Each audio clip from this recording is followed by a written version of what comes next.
one thing that you need to know is that if you are taking medication, many medications are safe for pregnancy and they're safe for breastfeeding. This is something that we oftentimes don't talk about. One of the things that happens is if you have untreated mood disorder, it actually creates a stress response in your body, and that stress response has negative impacts on the baby. When you're postpartum, if you have mood disorders that are affecting your ability to bond with your baby and your partner, this is also going to have negative impacts on the family. So it's important that we treat those in a holistic manner.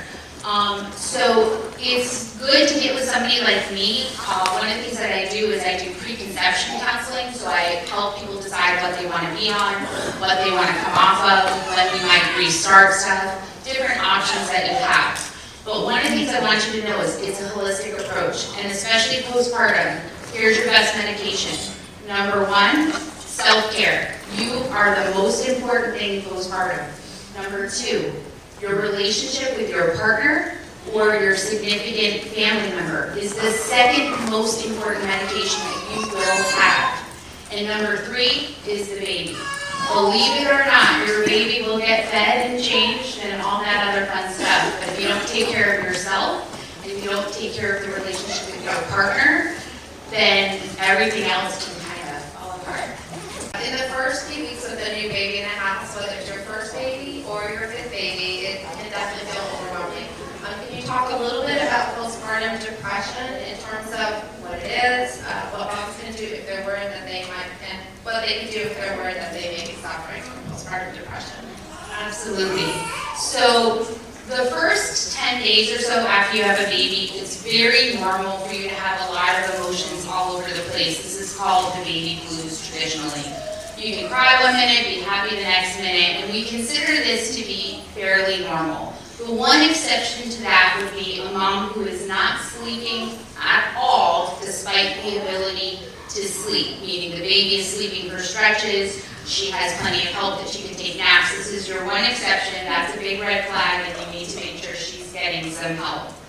After 10 days, postpartum depression looks very different. And that's actually the term we use, but I'm going to tell you what I've been seeing more and more often is postpartum anxiety. Yep, everybody's saying it.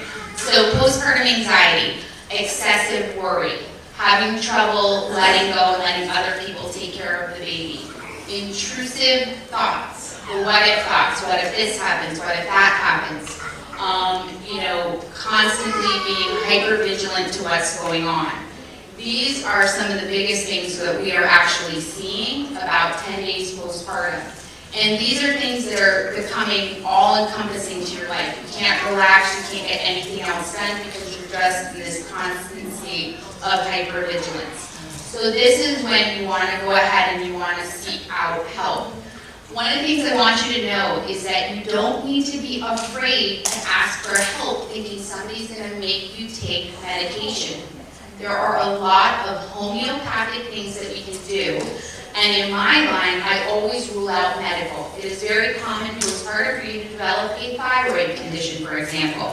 Thyroid conditions can often mimic mood disorders, and it's very easily treatable. A lot of women fail to seek treatment because they're worried somebody's going to make them take a pill. That is not necessarily what needs to be done. So I urge you, if you're struggling, just go and get the evaluation so you know where you stand, so that somebody else can talk to you about it. So I think it goes without saying, but it's important, so let me give you some really concrete tips. Number one, paper plates. They're going to be your best friend. Okay? Number two, laundry baskets with clean laundry are just as effective as clean laundry in a closet or a drawer. Number three, the two best baby gifts that you can give a pregnant couple. One, a cleaning service for the first 3 months postpartum.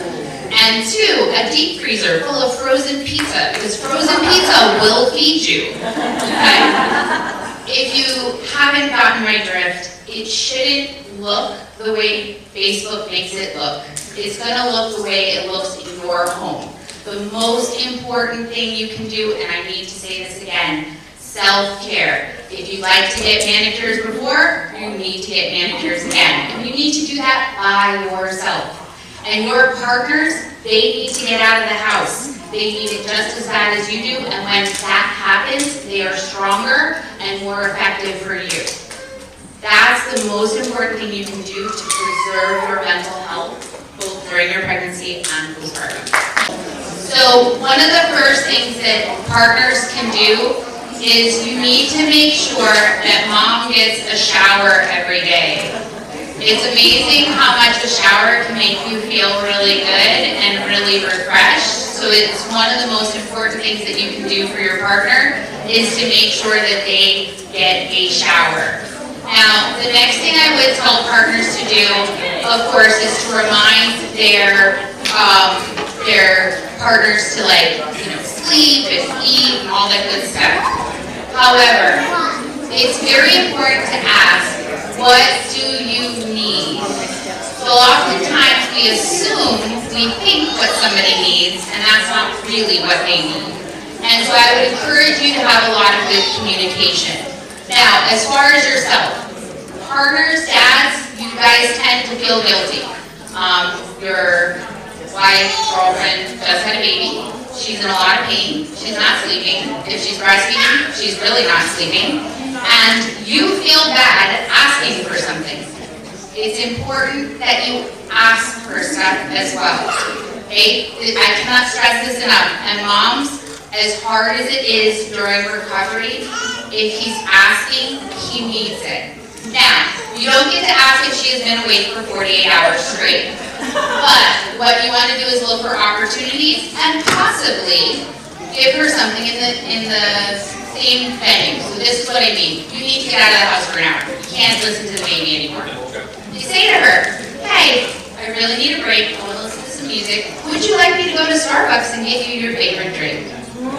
Ooh, great way to combine a little bit of self-care for yourself, a little bit of self-care for her.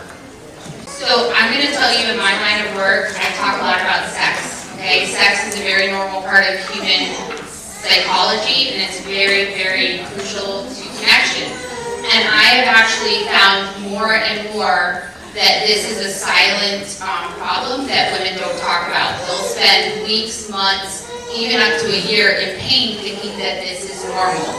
So you understand, this creates a cortisol response in your body, and that cortisol response will impact your mood. The pelvic floor arena is one of the most vital things that I have found as I've started to refer more and more women to help with mental health. Again, it doesn't always need a pill. And the stuff that they do is absolutely crucial to your future health and the health of your relationship.